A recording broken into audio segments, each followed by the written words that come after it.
इस news headlines के प्रायोजक पतंजलि गाय का घी, माँ का भरोसा, प्यार से परोसा। एआई इम्पैक्ट समिट में पीएम मोदी का संबोधन। बोले, एआई को स्वीकार कर रही है युवा पीढ़ी, हमें एआई को खुला आसमान देना है, लेकिन कमान अपने पास रखनी है। कल से शुरू होगा हरियाणा का बजट सत्र। आज बजट सत्र को लेकर बीजेपी बना रही रणनीति। सीएम की अध्यक्षता में बैक टू बैक मंथन। पहले मंत्रियों के साथ चर्चा, अब विधायकों के साथ सीएम की बैठक। बजट सत्र को लेकर कुछ देर में कांग्रेस विधायक दल की मीटिंग। नेता विपक्ष भूपेंद्र हुड्डा के आवास पर होगी बैठक। भूपेंद्र सिंह हुड्डा करेंगे अध्यक्षता। सरकार को घेरने की बनेगी रणनीति। कांग्रेस पर मुख्यमंत्री नायब सैनी का बड़ा प्रहार। कहा, दुष्प्रचार करने के अलावा कांग्रेस के पास नहीं कोई काम। हरियाणा में अंत्योदय के संकल्प पर तीसरी बार बीजेपी की सरकार बनी। करनाल में बड़ा फर्जी धान गेट पास घोटाला। अब तक 25 अधिकारियों और कर्मचारियों पर पुलिस का एक्शन। पूर्व मंडी सचिव सहित 4 और गिरफ्तार। इस न्यूज हेडलाइंस के प्रायोजक पतंजलि गाय का घी, माँ का भरोसा, प्यार से परोसा।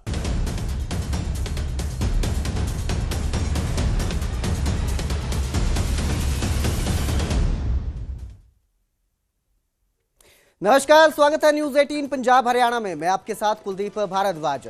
हरियाणा प्राइम की शुरुआत कर रहे हैं एक बड़ी खबर के साथ। पंजाब सचिवालय को फिर बम से उड़ाने की धमकी मिली है। सचिवालय को ईमेल भेजा गया है धमकी भरा। धमकी के बाद पुलिस ने सुरक्षा बढ़ा दी गई है। चंडीगढ़ जिला अदालत को भी बम से उड़ाने की धमकी मिली है। तो बड़ी खबर आपको दे रहे हैं, एक बार फिर पंजाब सचिवालय को बम से उड़ाने की धमकी मिली है और ईमेल के जरिए यह धमकी भेजी गई है, बम से उड़ाने की धमकी, जिसके बाद सचिवालय में सुरक्षा कड़ी कर दी गई है। जो सेक्रेटेरिएट है पंजाब की, वहां पर सुरक्षा बढ़ा दी गई है। चंडीगढ़ जिला अदालत को भी बम से उड़ाने की धमकी मिली है। तो आपको बता दें कि ईमेल मिला है धमकी भरा, जिसमें सचिवालय को बम से उड़ाने की धमकी दी गई है। और ये पहली बार नहीं है, अलग अलग जगहों पर मेल भेजकर धमकी दी जा रही है और अब सचिवालय को निशाना बनाया जा रहा है कथित तौर पर, और ईमेल भेजी गई है जिसमें बम से उड़ाने की धमकी दी गई है। इस खबर पर ज्यादा जानकारी के लिए मेरे सहयोगी मनोज राठी हमारे साथ जुड़े हैं। जी मनोज, एक बार फिर से मेल आया है, वही धमकी भरा मेल जिसमें बम से उड़ाने की बात कही गई है, क्या अपडेट इसको लेकर? देखो कुलदीप, बड़ी हैरानी की बात है कि अब इस तरह की धमकी भरे मेल लगातार सामने आ रहे हैं। और पहले तो जिस तरह से सिलसिला शुरू हुआ था चंडीगढ़ के स्कूलों से, उसके बाद सरकारी दफ्तरों से, उसके बाद जिला अदालत से, उसके बाद मोहाली के स्कूलों से, और आज फिर एक बार फिर से ईमेल जो की गई है उसमें साफ तौर पर पंजाब सचिवालय और चंडीगढ़ कोर्ट का जिक्र किया है। उसमें टाइमिंग भी दी गई है कि 2:11 पर पंजाब सचिवालय और 3:11 पर चंडीगढ़ कोर्ट, यानी कि एक पैनिक क्रिएट करने की कोशिश जो की जा रही है और किस तरह से दहशत मचाने की कोशिश। और देखिए, पिछले दिनों में जिस तरह से ये जीमेल आया था और उसमें मामला भी दर्ज किया गया था चंडीगढ़ पुलिस की तरफ से, पंजाब पुलिस की तरफ से भी मामला दर्ज किया था। इसमें जो साइबर पुलिस ने इसमें इन्वेस्टिगेशन की गई टेक्निकल इंटेलिजेंस की मदद से, तो उसमें एक चीज सामने आई थी कि इसके जो कनेक्शन है, जो जनरेट हो रही है, वो यूएस और बांग्लादेश से ये जनरेट हो रही है और उसके थ्रू यहाँ से आ रही है। और किस तरह से डार्क वेब के जरिए जो शातिर हैं, जो हैकर्स हैं, वो किस तरह से इस तरह की मेल करते हैं, एक पूरा पैनिक क्रिएट करने की कोशिश करते हैं। हालांकि देखिए, इसका लॉस तो है ही है, क्योंकि देखो स्कूलों के जो है एग्जाम चल रहे हैं। पिछले दिनों में भी स्कूलों को आए, मोहाली में 3 दिन पहले स्कूल में आए, उस टाइम एग्जाम चल रहे थे बच्चों के, तो कहीं ना कहीं काफी नुकसान भी हो रहा है। जी बिल्कुल, जो लोग काम के लिए भी जा रहे हैं, इस तरह की धमकी मिलने के बाद काम पर भी असर पड़ता नजर आता है। बिल्कुल बिल्कुल, काम पर बिल्कुल असर पड़ता नजर आ रहा है और पुलिस के लिए भी एक जरूर चैलेंज देखने को मिल रहा है, क्योंकि लगातार इस तरह की धमकियां की मेल आना तो कहीं ना कहीं अपने आप में भी एक सवालिया निशान है। लेकिन फिलहाल कोई गिरफ्तारी इस मामले में नहीं हुई है, लेकिन पुलिस जरूर ये कहती नजर आ रही है कि किसी भी तरह से कोताही नहीं बरती जा सकती, जिसको लेकर जो डॉग स्क्वाड है, बॉम्ब स्क्वाड है, वो सारे सैनिटाइज करते नजर आ रहे हैं, चाहे वो जिला अदालत हो, चाहे वो पंजाब सचिवालय हो, चाहे वो स्कूल हो। मनोज, एक सवाल यहाँ ये भी है कि ये जो ईमेल मिल रहे हैं, ईमेल की एक ट्रेल कह सकते हैं इसे, जो लगातार मेल मिल रहे हैं धमकी भरे, कनेक्शन तो सामने आया कि विदेश से भेजे जा रहे हैं। कोई गैंग का कनेक्शन इसमें सामने आ रहा है जो इस तरह की धमकी भरी ये मेल को जो भेजे जा रहे हैं उसके पीछे हाथ हो? देखिए कुलदीप, इसमें दो तीन चीजें बहुत अहम हैं।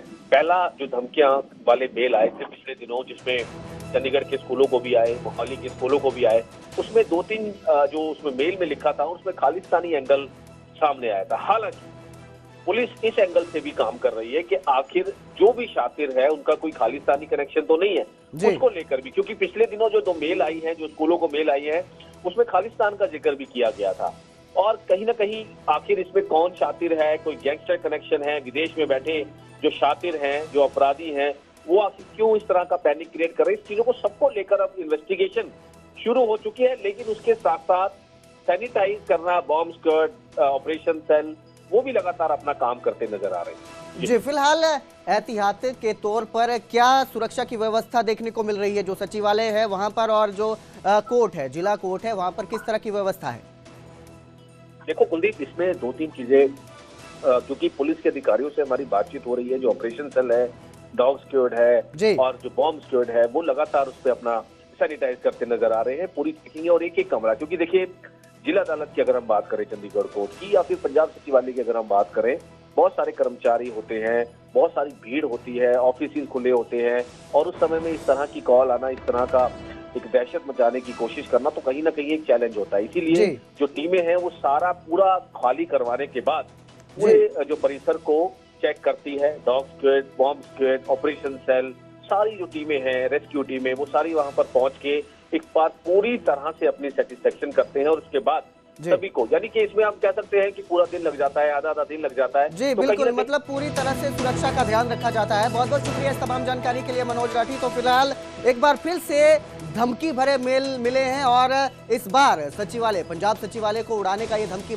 भरा मेल मिला है और इसमें टाइम भी लिखा गया है। एक तरह से पैनिक क्रिएट करने की कोशिश की जा रही है। फिलहाल सुरक्षा के तौर पर जो है बॉम्ब स्क्वाड वहां पर मौके पर मौजूद है, तफ्तीश की जा रही है, सर्च ऑपरेशन चलाया जा रहा है। वहीं कल से हरियाणा का बजट सत्र शुरू होगा। बजट सत्र से पहले आज बीजेपी मंथन करेगी।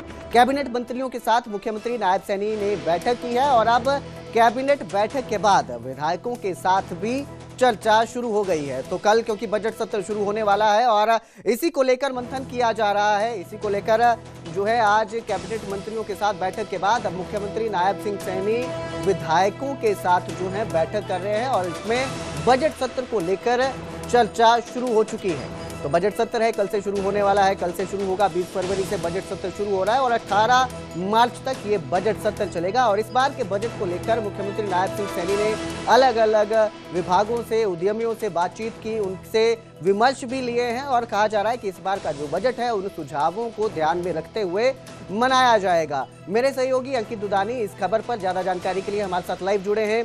जी अंकित, कल से बजट शुरू होने वाला है और आज बैठक हो रही है, मंथन किया जा रहा है मुख्यमंत्री नायब सिंह सैनी की ओर से, क्या अपडेट इसको लेकर? बिल्कुल, बजट सत्र कल से शुरू होने जा रहा है, यानी 20 फरवरी से, और उसको लेकर के आज पहले दिन जहां भारतीय जनता पार्टी ने विधायक दल की बैठक बुलाई है, वहीं कांग्रेस पार्टी ने भी विधायक दल की बैठक बुलाई है। हम सीएम आवास के बाहर मौजूद हैं और यहीं मुख्यमंत्री आवास के अंदर सुबह 10 बजे की अगर बात करें तो कैबिनेट मंत्रियों की अनौपचारिक कैबिनेट जो कह सकते हैं वो बैठक शुरू हुई थी और 10 बजे से लगभग 11:15 बजे तक वो बैठक चली है। और उसके बाद जो 11 बजे समय रखा गया था विधायक दल की बैठक का, वो बैठक अब चल रही है।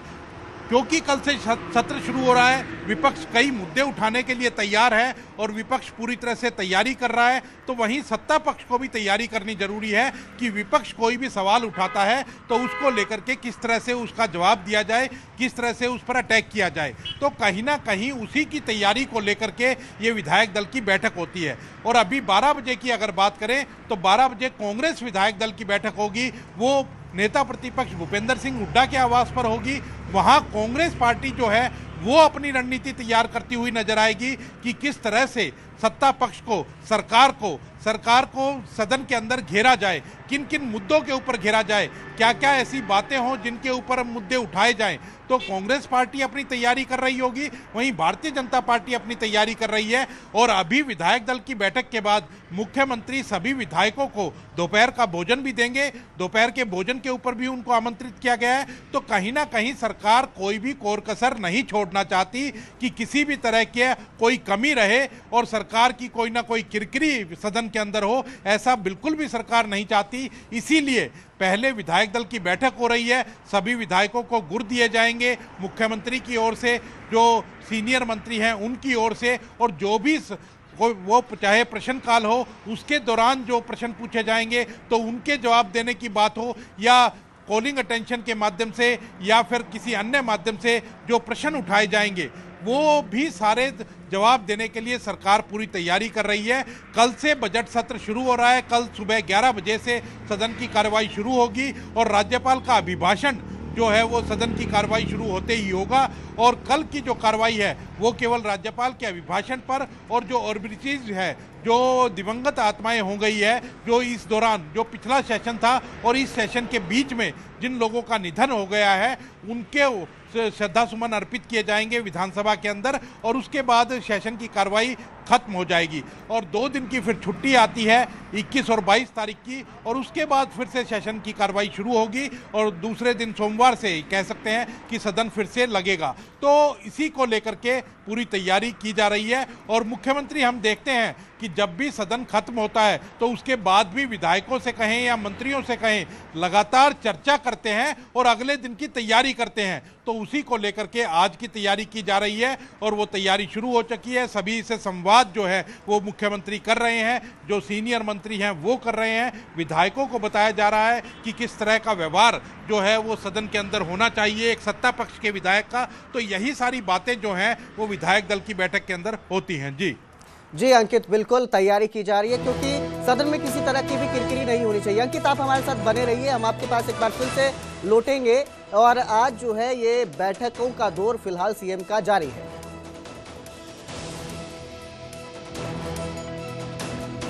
तो वहीं बजट सत्र को लेकर आज कांग्रेस भी रणनीति बना रही है। कुछ दल जो है देर में कांग्रेस विधायक दल की बैठक होगी और नेता विपक्ष भूपेंद्र हुड्डा के आवास पर यह बैठक होगी। नेता विपक्ष भूपेंद्र सिंह हुड्डा बैठक की अध्यक्षता करेंगे। विधानसभा के बजट सत्र से पहले रणनीति बनाई जाएगी। तो जो सत्र शुरू होने वाला है, बजट सत्र कल से शुरू हो रहा है 20 फरवरी से और 18 मार्च तक ये चलेगा। इसी को लेकर कांग्रेस भी रणनीति बनाने में जुटी हुई है और कुछ ही देर में विधायक दल की बैठक होगी जिसकी अध्यक्षता भूपेंद्र सिंह हुड्डा करेंगे। मेरे सहयोगी अंकित दुदानी हमारे साथ जुड़े हुए हैं। जी अंकित, एक तरफ जहां सरकार तैयारी कर रही है कि सदन में किसी तरह से किरकिरी ना हो और जो भी सवाल विपक्ष की तरफ से उठाए जाए उनका जवाब दिया जाए, वहीं विपक्ष भी जो है वो भी पूरी तैयारी में जुटा हुआ है। इसको लेकर क्या जानकारी है?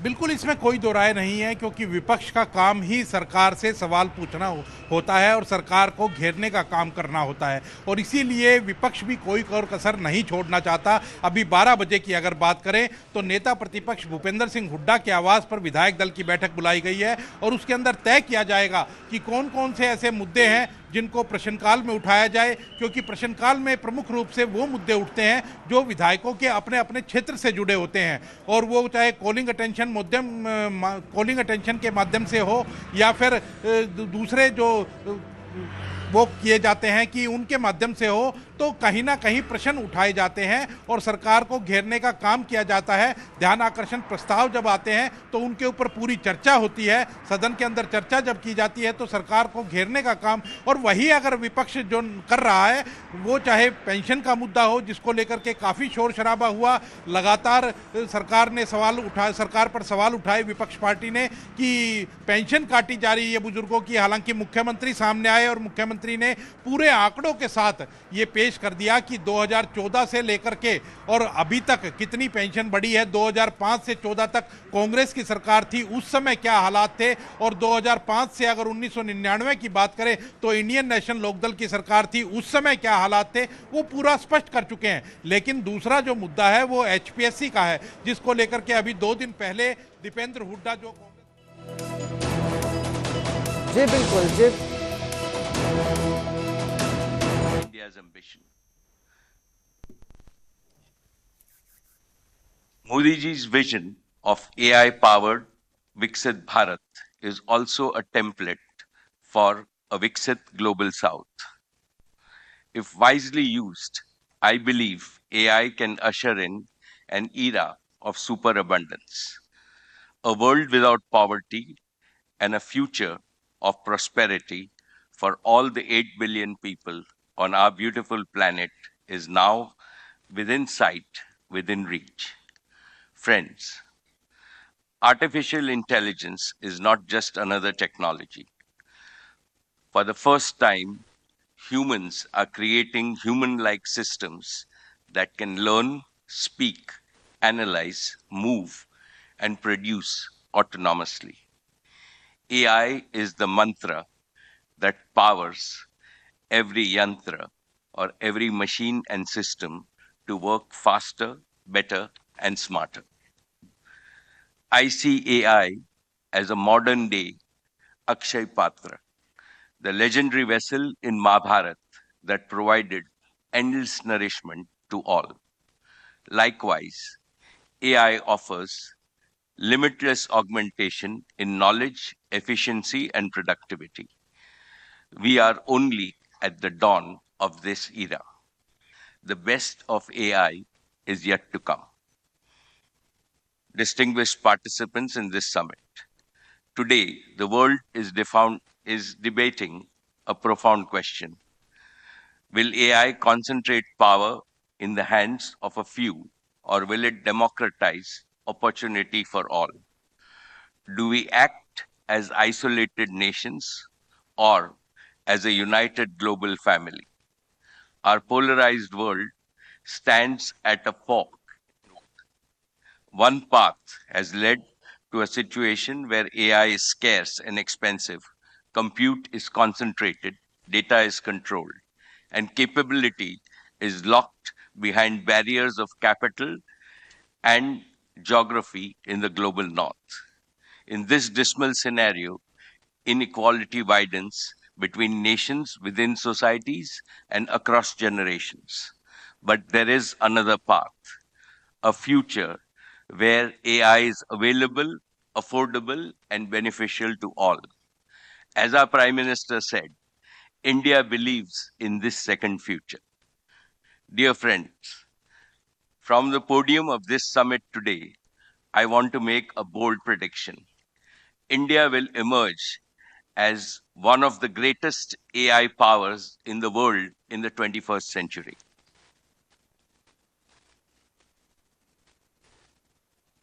My confidence is validated by an undeniable truth.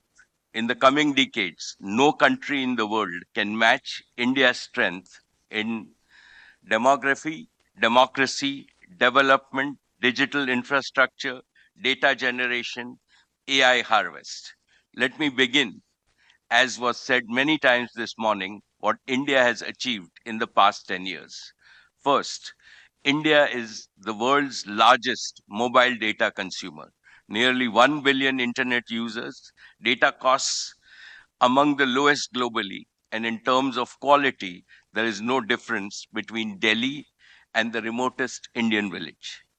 Second, Aadhaar, 1.4 billion digital IDs. Third, UPI processes over 12 billion transactions monthly. Fourth, India ranks among the top 3 startup ecosystems with 100,000 startups and 100 plus unicorns. Fifth, India's secure and inclusive digital public infrastructure stack is now being adopted by countries around the globe. Friends, in all humility, I wish to state that Geo, with over 500 million loyal subscribers, was privileged to play a leading role in this transformation across broadband, 4G, 5G, and home connectivity. With equal humility, I would like to announce that Geo will play an even bigger role in India's AI transformation. Today, on behalf of the Reliance Group and Geo Intelligence, I want to make 3 announcements. Announcement 1, Geo connected India to the internet era. Geo will now connect India to the intelligence era. We will deliver intelligence to every citizen, every sector of the economy, and every facet of social development and every service of government. Geo will do so with the same reliability, quality, scale, and extreme affordability that transformed connectivity. India cannot afford to rent intelligence. Therefore, we will reduce the cost of intelligence as dramatically as we did the cost of data.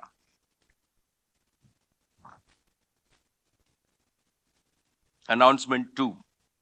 Geo, together with Reliance, will invest 10 lakh crores over the next 7 years, starting this year.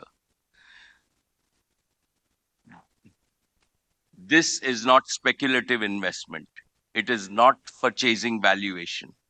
This is patient, disciplined, nation building capital designed to create durable economic value and strategic resilience for decades to come.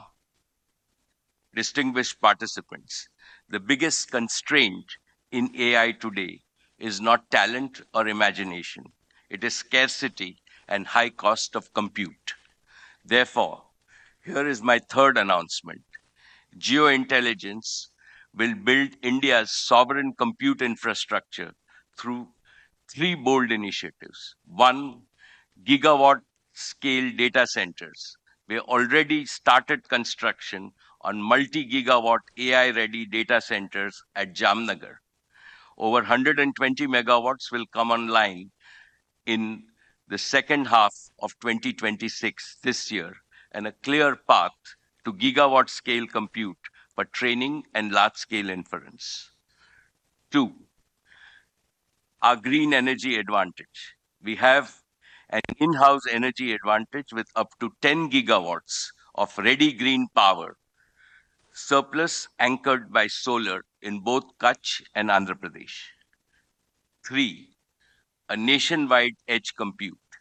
An edge compute layer deeply integrated with Geo's network will make intelligence responsive, low latency, and affordable, close to where Indians live, learn, and work. From kirana stores to clinics, from classrooms to farms, intelligence will live at the edge. Our resolve is clear. Make intelligence as ubiquitous as connectivity. When compute becomes infrastructure, innovation will become inevitable. Friends, geointelligence is guided by 5 non-negotiable principles. First, AI for India's deep tech and advanced manufacturing leadership, reaching not just large enterprises, but agriculture, small businesses, and the informal sector. Geointelligence will not simply be a search or an ask tool. It will primarily be a resource for multiplying productivity and efficiency. Second, world-leading multilingual AI capability across all Indian languages.